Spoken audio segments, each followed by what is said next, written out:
ఒక వ్యాపారి దగ్గర ఎంత తిన్నా తరగని ఆస్తి, కాని అంత ధనమున్నా సుఖాన్ని మాత్రం అనుభవించలేకపోతాడు.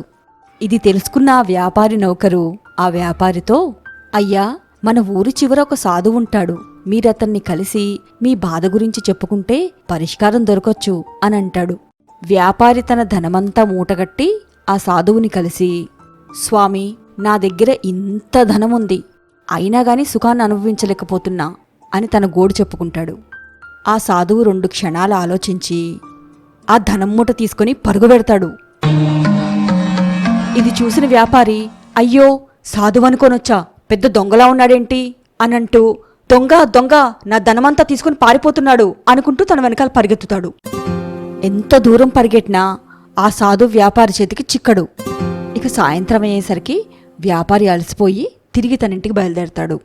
దారిలో ఆ సాధువు గుడిసె ముందుకు చేరుకోగానే గుడిసె బయట వ్యాపారికి తన ధనం మూట కనిపిస్తుంది. అమ్మయ్యా, నా ధనం ఇక్కడే ఉంది అంటూ ధనం మూటని గట్టిగా వాటేసుకుంటాడు. అప్పుడే సాధువు గుడిసె నుంచి బయటకొచ్చి, ఒకవేళ నిజంగానే నీ ధనం మూటతో పారిపోయి ఉంటే ఏమయ్యేది అని అడుగుతాడు. ఏముంది, నా సర్వస్వం కోల్పోయేవాణ్ణి అని వ్యాపారి జవాబిస్తాడు. సర్వస్వం పోతే ఏమవుతుంది అని సాధువు. సర్వస్వం పోతే సుఖమెక్కడుంటుంది స్వామి అని వ్యాపారి. అది విన్న సాధువు, ఇప్పుడు అర్థమైందా నాయనా, మన దగ్గరున్న దాంట్లోనే సుఖముంటుంది. దీన్ని బట్టి మనం నేర్చుకునేది, మనిషి దగ్గర ఎక్కువ తక్కువ అని కాకుండా ఏమున్నా అందులోనే సుఖముంటుంది.